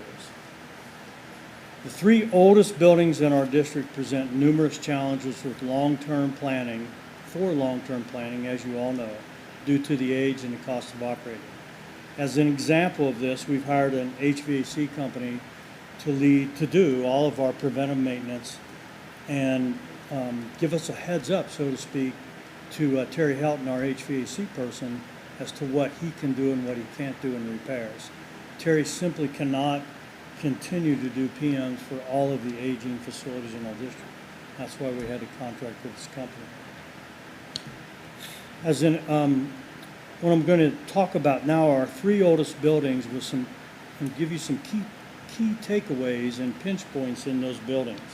You've seen some of this in a previous report that Mike Overby and I presented in the fall, but a little bit more detail here. First of all, the middle school. It was built in 1961 with additionals in 1998 and 2000. The oldest HVAC equipment in that building are air handlers, and they are 1961, and there's 5 of them, and they're large. The newest HVAC equipment in the building is 1997, air handlers and rooftop units. Cost for 21-22 for repair and service, just to keep those operating, was $128,000. Roofing repair and replacement costs since 2019 at the middle school alone have cost the district $1.1 million. There's still 5 sections on that building that will need attention. This year we're doing 2 roofing sections for $384,000. That's not included in the $1.1 million. Furniture and desk, I did an assessment of these myself with the help of Loth Furniture and Continental Furniture. I sent them pictures of the tags on the furniture. I was shocked. Most of the furniture in that building are 1980s vintage. Room space is critical at the middle school. Currently, small closet type spaces are used as offices, small classrooms, for wraparound services, etc. They're not really adequate. Numerous spaces in that building are shared. The site has 31 acres of grass to mow, along with 2 football game fields, 3 practice fields, all used by youth football, which is a good thing for the community. The problem is we only have 1 maintenance person to mow the acreage, line, and maintain those football fields. So, for example, to line 1 game field, it takes Mike Rickman 6.5 hours and 50 gallons of white paint. And we have 2 of those fields. And then practice fields on top of that. So it's man hours, it's efficiency, it's all those things. Merwin was built in 1961 with an addition in 1993. Oldest HVAC equipment in that building is 1994. Newest equipment is 2000. The cost for repair and services in 21-22 is $21,000. The roof at Merwin is 30 years old and does have, over the years, it has had It's been patched and repaired, but never completely replaced. The building is over capacity, obviously, because we've had to add 6 modular classrooms this year. Wraparound services are critical with space, as Dr. Foltz pointed out in the pictures. They graphically represented what that building has to deal with just along with the cafeteria, lack of restrooms, etc. The furniture, again, in that building dates to the 80s. The kitchen is very small and has no ventilation. They have fans. There's a lack of, just said this, there's lack of student and staff restrooms. Holly Hill. Holly Hill was built in 1982 with an addition in 1996. Its oldest HVAC equipment is 1988. The newest equipment is 2017. It's all window units. A big problem with Holly Hill, and I'll detail it more in June, is the windows. Many of them are original equipment and they're rotting out. We're getting quotes right now from 3 different companies for vinyl clad windows. And we'll develop a plan. We can't replace them all in 1 year, but we'll develop a plan to replace them over a period of years. The roof at Merwin, again, the roof at Holly Hill, just like Merwin, has been repaired numerous times over the past 10 years, long before I got here. It's never had a full replacement. The inequity of educational spaces for students and staff in all 3 of these buildings compared to our newer buildings is significant. In addition, they present enormous custodial and maintenance human capital needs just to keep the buildings operating safely and efficiently. The newer buildings in our district are not without concerns for long-term planning. For example, in some places, West Clermont is becoming over capacity, as Dr. Foltz mentioned. In addition, technology is, as Larry will explain, I'm sure, at a later date, but technology concerns are great. The high school is 6 years old. That's 6-year-old technology, and you will know what happens to technology in a very short turnaround period of time. The turf at the high school, football field and practice field is 6 years. The life is 10 to 12, so there has to be a plan for that. Finally, funding for operations presents a unique challenge, and this is surprising. 6 of our 9 buildings are OFCC, Ohio Facilities Construction Commission projects, which require a $0.5 million funding set aside for ongoing projects. Ironically, the 3 oldest buildings have no source of operating funding except from the general fund. So that's why roofing and HVAC windows in those buildings could be catastrophic if there's a sudden failure in any of those. So again, in June, I'll be back with some more good news and a long-term cost associated with it. And we're starting a plan. As Superintendent Adams said, next year's going to focus a lot on facilities, and we'll have more to report as the year goes on. Any questions? Thank you. You can see in both the reports, there's a lot of detail, and that's just to show you really the precision that this team is working on to make sure that every stone is, looked under and turned over and analyzed, so that we can make the best of the moment and build for the future at the same time. So take a look at those reports. I guess for my comments, I'll keep it very brief. This has been a great few weeks of celebration. Our administrators and our staffs have just done a great job creating hands-on activities for kids and field trips and lots of celebration. It was probably the highlight last week when we got to take the seniors back to their elementary schools, and parents could take videos and pictures of them in their oversized bodies, the little tiny schools that they used to attend. So lots of emotion, and I think the thing that impressed me the most, being able to spend so much time with seniors these last couple of weeks, is just their ability to talk about their future plan.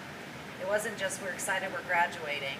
They were able to talk about what they were doing in the military or what their next steps were in college or in the workforce, and just being so proud of the education that they have received and the path that they were on. And so there's just nothing better than hearing a young person talk about their story. And we've just had an opportunity with lots of different settings to be able to hear them, and it just makes me really, really proud of our students. So Friday night, we'll all be together, getting ready to celebrate the class of 2024. So with that, Mr. Romano. Talk really loud, Dan. It's hard to hear up here.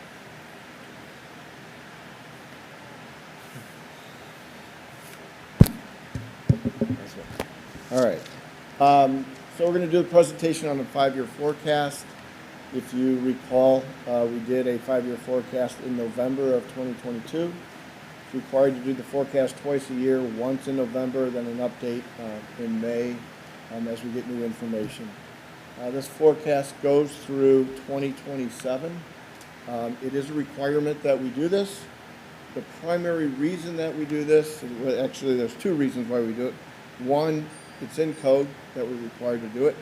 But secondly, it's just good business practice to look through that fiscal, that financial lens to see where we are and where we're going and where we're headed to do that with it. Before we get to all the numbers that we're going to talk about, first of all, what we want to reiterate is the commitment that we made to the community, and I try and do this a lot just to remind everybody in front of me and everybody behind me that we did make a commitment when we passed that last levy that we would maintain balances through 2024. What does that really mean? It really means that we're going to try and not come back to the voters for additional local funding until that time period to do that. We need to thank our residents for that. We need to thank our employees for that, and certainly the leadership of the Board of Education for doing that. Just a high-level overview of kind of what's in this, the forecast, the 5-year forecast. Quite definitely the additional funding from the 20 levy is in there, but also back in 20 there was a property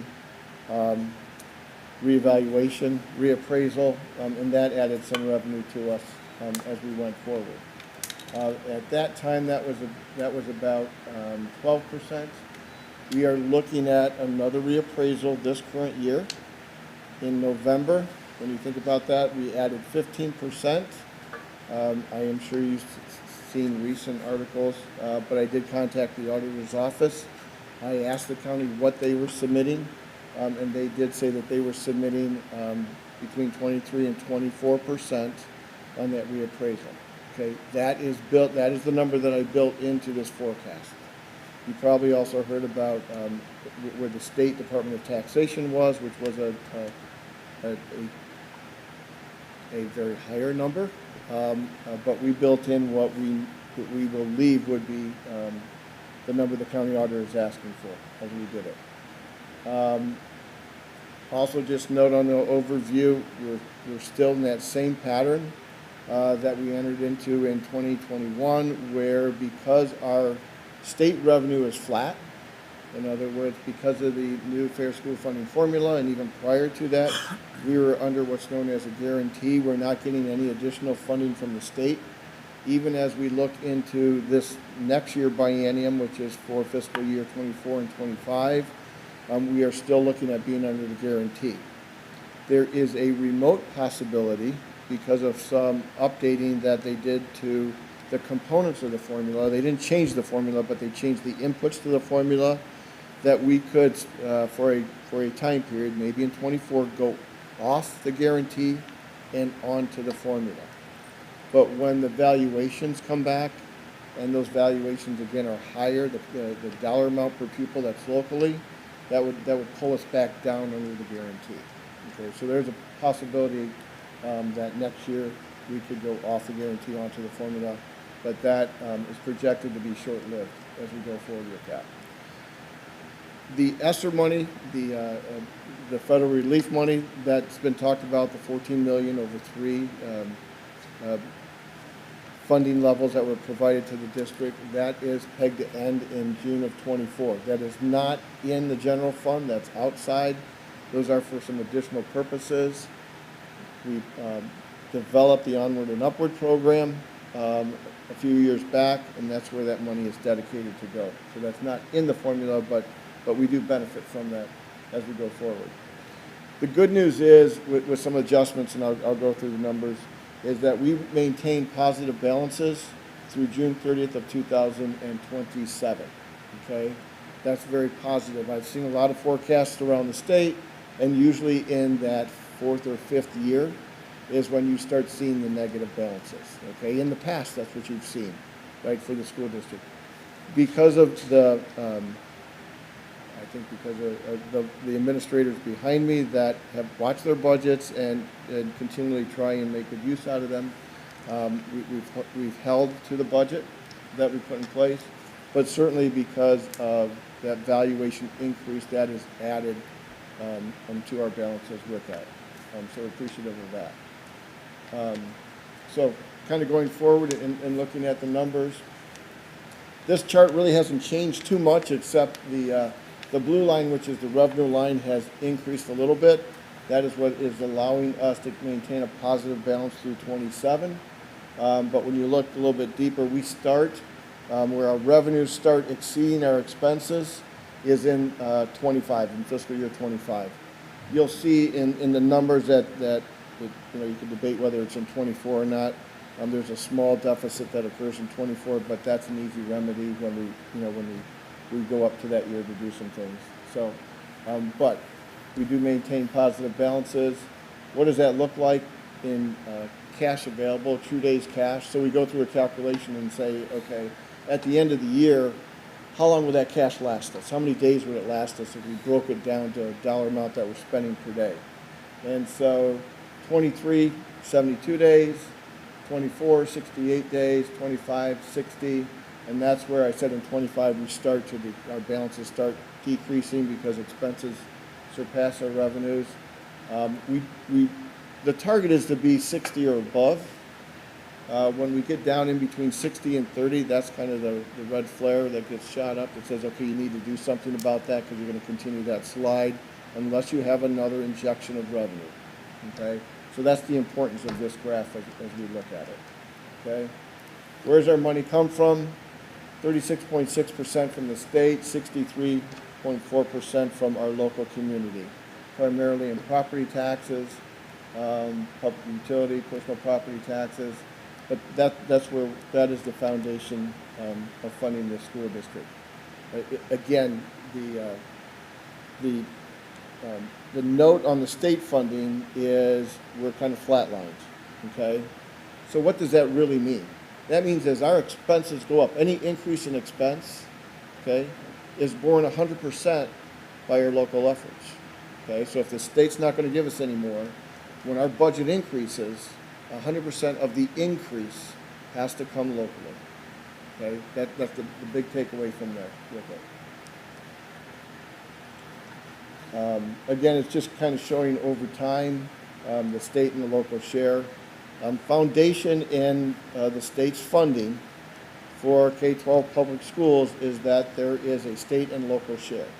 Okay, that percentage is going to be different depending upon the local wealth. Okay, and within the state's eyes and within the formula that is presented, we are somewhat of a wealthier district per pupil, and because of that, the state is expecting that locally we fund our districts more than the state does as we go forward. So what are some challenges on the operating side with us, or some opportunities? Certainly the new funding formula was put in place. That was to be phased in. What legislatively currently is happening is the House passed a bill, and it's in the Senate right now, but the House passed a bill that basically says improve the inputs to that formula. If you improve the inputs, which are really kind of these cost metrics, then school districts should receive more money. And that's what's happening, okay? Again, unfortunately for us, we're not the benefactor of that increase to do that. I don't presume that the Senate will make any major adjustments to that. It's still having conversations, they're still having hearings on that. But I don't see that there's going to be any major drastic moves away from what that House bill projection is with it, okay, as we go forward to do it. Again, with the Fair School funding formula, it funds the students that we receive. If you recall in the past that the formula used to fund not just the students we educate, but the students that were our responsibility that went to charter schools, okay, community schools. They used to give us that money and then deduct it away from us. The primary reason there is because part of a local share went with that. Okay, that does not happen any longer as we go forward with that. Okay. Probably the big thing to note in the revenue side is, and what we did build in, as I mentioned, was the 23% reappraisal increase. That is going to yield us additional dollars. It's going to yield us more than the 15% that we estimated back in November, okay? So it is a positive variance to the school district for that, okay? On the expense side, 51% wages, 22% on benefits. So basically have 74% of our budget is really built on what we pay our people, our staff expenses. That does not include, because it is in the purchase services area, transportation, cost for transportation labor, which is we contract with Peterman to do that. So normally, wages and benefits in the school district are plus and minus 80%. We seem to be shy of that, but that's mainly because of the labor for bus drivers, mechanics is included in a purchase service agreement with that. So what did we build into the forecast going forward, okay, as far as the budget? You've heard this evening a presentation on the curriculum, a new science curriculum. We've already had math, we're doing science, and there's a schedule to do more, and we're very proud of that is happening. You listened to Mr. Foltz talk about both enrollment and staffing, right? So enrollment is driving some staffing, but also you heard him talk about the availability of staff, which really relates to our ability to attract, or rather reverse it, retain and attract the workforce, okay? Our collective bargaining agreement is up in June of '24. We built some things into the forecast for that, okay? You've heard Mr. LaFata talk about facilities, okay? One of the things that we started doing a little bit in the past is because the Permanent Improvement Fund can purchase equipment, we started looking at ways of lessening the burden in the general fund on the equipment and putting it into the Permanent Improvement Fund. The problem, however, with that is, as Mr. LaFata noted, is our Permanent Improvement Fund does not have a significant balance in it to take care of those three buildings, Merwin, Holly Hill, and the middle school, okay? So we didn't build anything into our forecast for that, but just as a point, and to reiterate where the points Mr. LaFata was talking about is that's kind of a critical area we need to be concerned about. Our other 6 buildings have that $500,000, and we were looking at that $500,000 in 2 respects. One, what do we need currently to maintain the buildings? 2, what do we need long-term? And so the formula that we have arrived at, and until we get a better handle on kind of a facilities update, a replacement schedule, half of the $500,000 is going to be dedicated to things we do currently. The other half of the $500,000 will be set aside and will be looked at for the major components, the roof, okay, if there's some major HVAC that needs to be done, we'll look at that. That's really 20 to 30 years up the road. But that's why that $500,000 was voted and set aside as part of our inside millage, but that's why it was put into a separate fund for us to maintain, okay? So it's not draining on our operating funds with that as we go forward.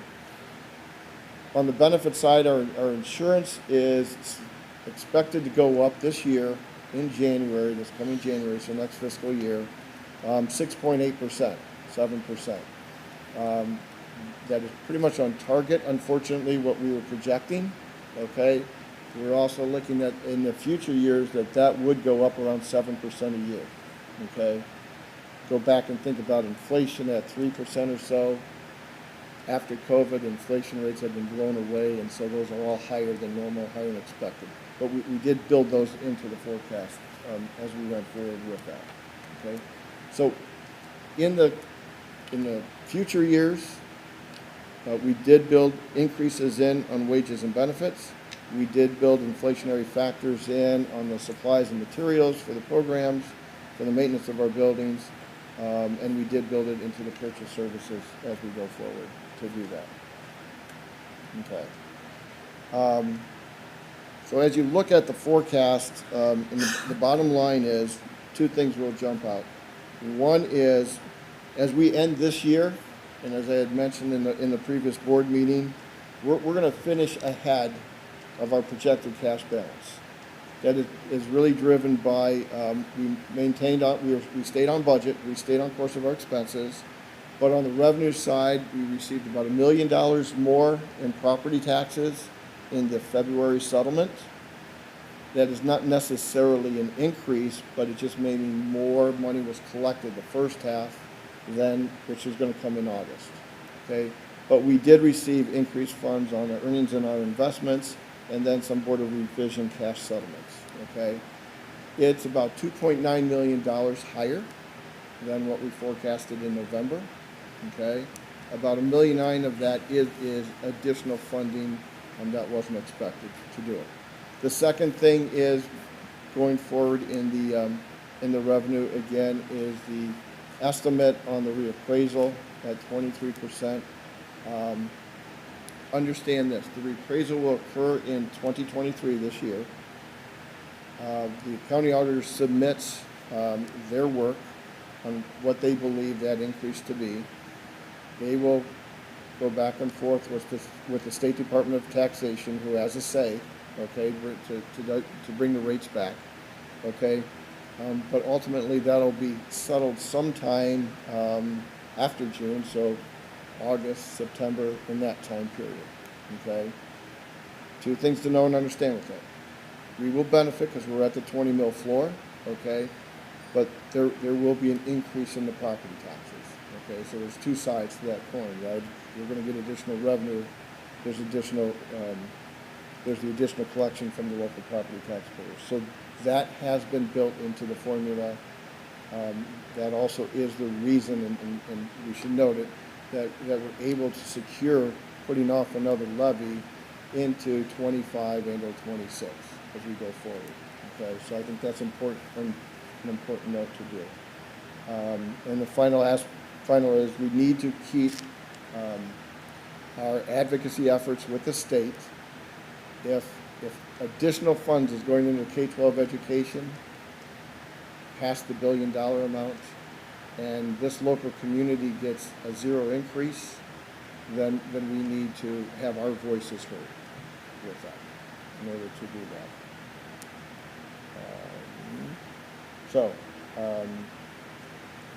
So what do we need to keep looking at? Have our voices heard. We need to, just some of the things that I put down there, we need to put together, we have a 5-year financial forecast, but we need to put together a 2030 financial plan. The reason why 2030 is important is because the emergency levy of 2020, okay, comes up for renewal in 2030, okay? So we know we're going back at 2030.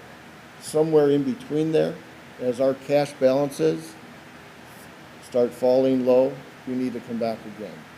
So it behooves us to put that financial plan together, making sure all the considerations that we talked about, our staff, our program, our facilities, and consideration of our community need to be taken into account with that. So all those things need to be built into it. And if you look at the way the board meeting was structured today, like every other board meeting is, we recognized our volunteers, we recognized our community, we recognized our staff, we certainly recognized our students, we recognized the program that we're putting together, we had the update on the enrollments, and we had the update on facilities. All of those things not only need to be built into a forecast, but financially how we plan going forward, even beyond just 5 years, to do that with it. So I'd be happy to answer any questions. I'm pleased to the fact that we have a balance that balances through 27, okay, but we just make sure we need to keep our eye on what's starting to occur in 26, where that expense starting to exceed revenues with that. So, any questions on that? Okay. So there is an action item with the 5-year forecast.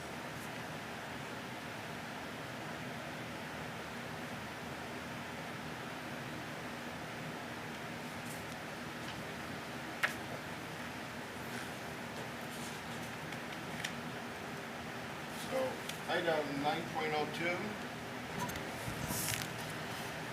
is request for the approval of the May 5-year forecast for the period, this current fiscal year, and then going forward through June 30th of 2027, as presented.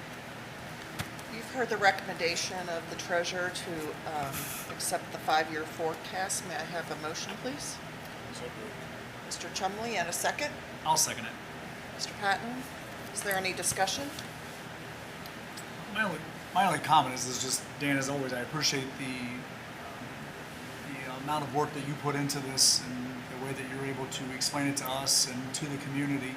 And so I do appreciate the way that you were just able to get this. This is one of those topics, even in our own home, we don't like to talk about money, right? And so I do appreciate the way that you present it. Thank you. I appreciate hearing that the money that we have is going to carry us through 2027. Of course, you can't wait till the budget says we need money to ask for it, but I think that over the next 5 years, we're going to need to demonstrate our positive momentum and our fiscal responsibility so that our community will see that we've got everything going in the right direction. They trust us, and then they will be, hopefully, agreeable to continue to support us. Yeah. So thank you for that. And I think part of that is our efforts and as the superintendent built into the community engagements this coming fall is for us to help create that understanding of how we play this game financially, how schools are funded. So that as they go forward, they know why we're coming back to them. Yep. And over the years, talking to people, they don't understand that we have a time frame that levies expire, so that the community is not forced to continue to give money towards bad operations. And by having it expire allows them to say, yes, I agree with what you're doing and how you're doing it, and I continue to support that, versus you're performing poorly and I'm not giving good money towards bad operations. So thank you for the transparency. Thank you. Anything Good. else? All right. Call the Mr. roll. Moore? All right. Mr. Chumley? Yes. Mr. Patton? Yes. Mrs. Delaney? Yes. Mrs. Brinkman? Yes. 4 yes. And as far as comments, I'll let stand and we can keep moving on the comments that I made on the forecast. So thank you. All right. We'll go on to board comments. We'll start with Mr. Patton. Tonight's meeting was packed full of all kinds of good stuff. I do appreciate us recognizing our volunteers. I do know that in the districts, our volunteers are very important. They do help keep everything running smooth and just that extra support that we need. The staff that I got to see tonight, I always enjoy seeing the students and staff presenting to us. It's a nice change of pace. I do get to see like that, and I appreciate all the fun stuff that they had. Again, Dan, praised you enough. No, I do appreciate what you've done, and I do appreciate the way that you present this stuff to us. Natasha, thank you for what you've done. Thanks for tonight, the meeting that we had as well, and I appreciate what you're doing as well. Oh, and graduations. Let's get graduation moving. Yes.